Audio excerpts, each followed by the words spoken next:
సామెతలు మొదటి అధ్యాయము. దావీదు కుమారుడును ఇశ్రాయేలు రాజునైన సొలొమోను సామెతలు. జ్ఞానమును ఉపదేశమును అభ్యసించుటకును, వివేక సల్లాపములను గ్రహించుటకును, నీతి న్యాయ యథార్థతలను అనుసరించుటయందు బుద్ధి కుశలత ఇచ్చు ఉపదేశమునందుటకును, జ్ఞానము లేని వారికి బుద్ధి కలిగించుటకును, యవనులకు తెలివియు వివేచనయు పుట్టించుటకును తగిన సామెతలు. జ్ఞానము గలవాడు విని పాండిత్యము వృద్ధి చేసుకును, వివేకము గలవాడు ఆలకించి నీతి సూత్రములను సంపాదించుకును. వీటి చేత సామెతలను భావసూచక విషయములను, జ్ఞానుల మాటలను, వారు చెప్పిన గూఢవాక్యములను జనులు గ్రహించుదురు. యెహోవా యందు భయభక్తులు కలిగిండుట తెలివికి మూలము. మూర్ఖులు జ్ఞానమును ఉపదేశమును తిరస్కరించుదురు.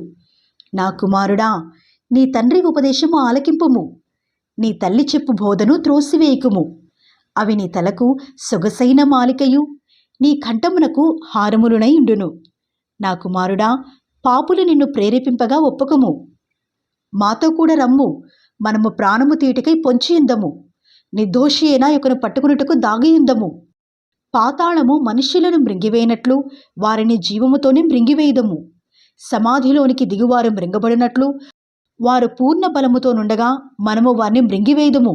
రమ్ము అని వారు చెప్పునప్పుడు ఒప్పకము. పలు విధములైన మంచి సొత్తులు మనకు దొరుకును. మన ఇండ్లను దోపుడు సొమ్ముతో నింపుకొందము. నీవు మాతో పాలివాడవై ఇండుము, మనకందరికీ సంచి ఒక్కటే ఇండును అని వారు నీతో చెప్పుదురు. నా కుమారుడా, నీవు వారి మార్గంలో పోకుము. వారి త్రోవలయందు నడవకుండా నీ పాదము వెనుకకు తీసుకునుము.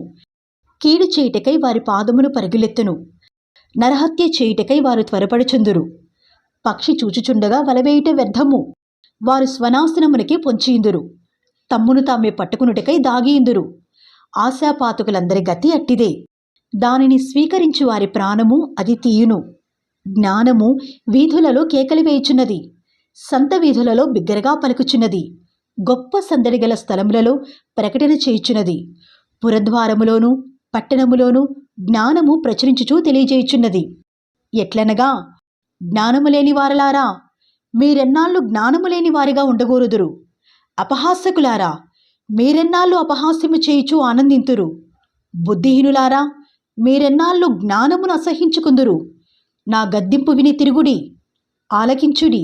నా ఆత్మను మీ మీద కుమ్మరించుదును, నా ఉపదేశమును మీకు తెలిపెదను.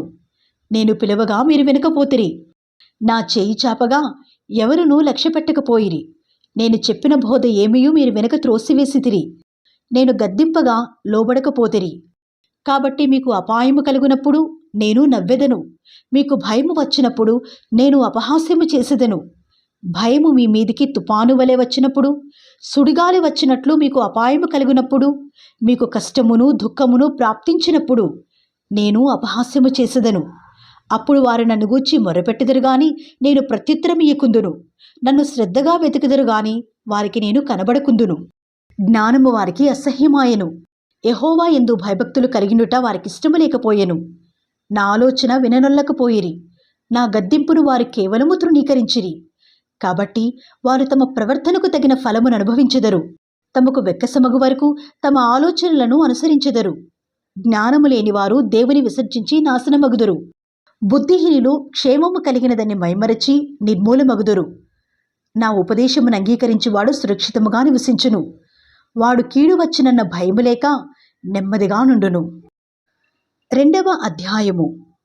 నా కుమారుడా, నీవు నా మాటలను అంగీకరించి నా ఆజ్ఞలను నీ యొద్ద దాచుకుని ఎడల, జ్ఞానమునకు నీ చెవియొగ్గి హృదయపూర్వకముగా వివేచనను అభ్యసించిన ఎడల, తెలివికై మొర్రపెట్టిన ఎడల, వివేచనకై మనవి చేసిన ఎడల, వెండిని వెతికినట్లు దాని వెతికిన ఎడల, దాచబడిన ధనమును వెతికినట్లు దాని వెతికిన ఎడల, యెహోవా యందు భయభక్తులు కలిగినుట ఎట్టిదో నీవు గ్రహించెదవు. దేవుని గూర్చిన విజ్ఞానము నీకు లభించును. యెహోవాయే జ్ఞానమిచ్చువాడు. తెలివియు వివేచనయు ఆయన నోటి నుండి వచ్చును. ఆయన యథార్థవంతులను వర్ధిల్ల చేయును. యుక్త మార్గము తప్పక నడుచుకుని వారికి ఆయన కేడముగానున్నాడు. న్యాయము తప్పిపోకుండా ఆయన కనిపెట్టును. తన భక్తుల ప్రవర్తనను ఆయన కాచును. అప్పుడు నీతి న్యాయములను యథార్థతను ప్రతి సన్మార్గమును నీవు తెలుసుకుందువు. జ్ఞానము నీ హృదయమున జొచ్చును, తెలివి నీకు మనోహరముగా నుండును. బుద్ధి నిన్ను కాపాడును, వివేచన నీకు కావలి కాయను. అది దుష్టుల మార్గము నుండియు మూర్ఖముగా మాటలాడు వారి చేతిలో నుండియు నిన్ను రక్షించును. అట్టివారు చీకటి త్రోవలలో నడువవలనని యథార్థ మార్గములను విడిచిపెట్టెదరు. కీడు చేయ సంతోషించుదురు, అతిమూర్ఖుల ప్రవర్తన ఎందు ఉల్లసించుదురు. వారు నడుచుకుని త్రోవలు వంకరవి, వారు కుటిలవర్తనులు. మరియు అది జారస్త్రీ నుండి, మృదువుగా మాటలాడు పరస్త్రీ నుండి నిన్ను రక్షించును.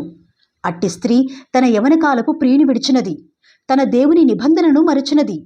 దాని ఇల్లు మృత్యునొద్దకు దారితీయును, అది నడుచు త్రోవలు ప్రేతల ఎద్దుకు చేరును. దాని ఎద్దుకు పోవు వారిలో ఎవరునూ తిరిగిరారు.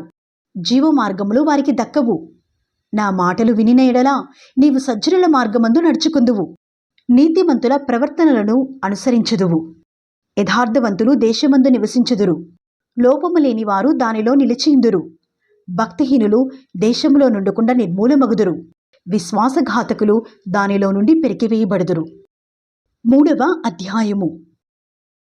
నా కుమారుడా, నా ఉపదేశమును మరువకుము, నా ఆజ్ఞలను హృదయపూర్వకముగా గైకొనుము. అవి దీర్ఘాయువును, సుఖజీవముతో గడుచు సంవత్సరములను, శాంతిని నీకు కలుగజేయును. దయను సత్యమును ఎన్నడూనూ నిన్ను విడిచిపోనీయకుము. వాటిని కంఠభూషణములుగా ధరించుకునుము.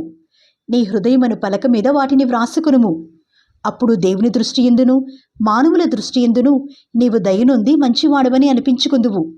నీ స్వబుద్ధిని ఆధారము చేసుకొనక నీ పూర్ణ హృదయముతో యెహోవా యందు నమ్మకముంచుము. నీ ప్రవర్తన అంతటి యందు ఆయన అధికారమునకు ఒప్పుకొనుము. అప్పుడు ఆయన నీ త్రోవలను సరళము చేయును. నేను జ్ఞానిని గదా అని నీవనుకొనవద్దు. యెహోవా యందు భయభక్తులు కలిగి చెడుతనము విడిచిపెట్టుము. అప్పుడు నీ దేహమునకు ఆరోగ్యమును, నీ ఎముకలకు సత్తువియు కలుగును. నీ రాబడి అంతటిలో ప్రథమ ఫలమును, నీ ఆస్తిలో భాగమును ఇచ్చి యెహోవాను ఘనపరచుము. అప్పుడు నీ కొట్లలో ధాన్యము సమృద్ధిగా నుండును. నీ గానుగులలో నుండి క్రొత్త ద్రాక్షరసము పైకి పొరలిపారును. నా కుమారుడా, యెహోవా శిక్షను తృణీకరింపవద్దు, ఆయన గద్దింపునకు విసుకవద్దు. తండ్రి తనకు ఇష్టుడైన కుమారుని గద్దించు రీతిగా యెహోవా తాను ప్రేమించు వారిని గద్దించును. జ్ఞానము సంపాదించినవాడు ధన్యుడు, వివేచన కలిగిన నరుడు ధన్యుడు. వెండి సంపాదించుట కంటే జ్ఞానము సంపాదించుట మేలు, అపరంజి సంపాదించుట కంటే జ్ఞానలాభమునొందుట మేలు. పగడముల కంటే అది ప్రియమైనది. నీ ఇష్ట వస్తువులన్నీ దానితో సమానములు కావు. దాని కుడి చేతిలో దీర్ఘాయువును, దాని ఎడమ చేతిలో ధనఘనతలను ఉన్నవి. దాని మార్గములు రమ్య మార్గములు, దాని త్రోవలన్నీ క్షేమకరములు. దానిని అవలంబించు వారికి అది జీవవృక్షము. దాని పట్టుకుని వారందరూ ధన్యులు. జ్ఞానము వలన యెహోవా భూమిని స్థాపించెను, వివేచన వలన ఆయన ఆకాశ విశాలమును స్థిరపరచెను. ఆయన తెలివి వలన అగాధ జలములు ప్రవహించుచున్నవి, మేఘముల నుండి మంచు బిందువులు కురియుచున్నవి. నా కుమారుడా, లెస్స అయిన జ్ఞానమును వివేచనను భద్రము చేసుకునుము. వాటిని నీ కన్నుల ఎదుట నుండి తొలగిపోనీయకుము.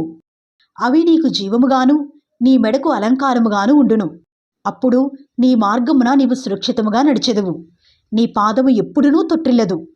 పండుకున్నప్పుడు నీవు భయపడవు. నీవు పరుండి సుఖముగా నిద్రించెదవు.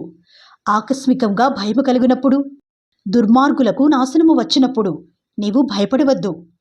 యెహోవా నీకు ఆధారమగును. నీ కాలు చిక్కబడుకున్నట్లు ఆయన నిన్ను కాపాడును. మేలు చేయుట నీ చేతనైనప్పుడు దాన్ని పొందదగిన వారికి చేయకుండా వెనక తీయకుము. ద్రవ్యము నీ ఎద్దునుండగా రేపు ఇచ్చెదను, పోయి రమ్ము అని నీ పొరుగువానితో అనవద్దు. నీ పొరుగువాడు నీ యొద్ద నిర్భయముగా నివసించినప్పుడు వానికి అపకారము కల్పింపవద్దు. నీకు హాని చేయని వానితో నిర్నిమిత్తముగా జగడమాడవద్దు. బలత్కారము చేయవాని చూచి మత్సరపడకుము. వాడు చేయు క్రియలను ఏమాత్రమును చేయగోరవద్దు.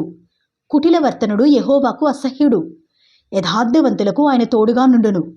భక్తిహీనుల ఇంటి మీదికి యెహోవా శాపము వచ్చును. నీతిమంతుల నివాస స్థలమును ఆయన ఆశీర్వదించును. అపహాసకులను ఆయన అపహసించును. దీనుని ఎడల ఆయన దయచూపును. జ్ఞానులు ఘనతను స్వతంత్రించుకొందురు, బుద్ధిహీనులు అవమానభరితులగుదురు.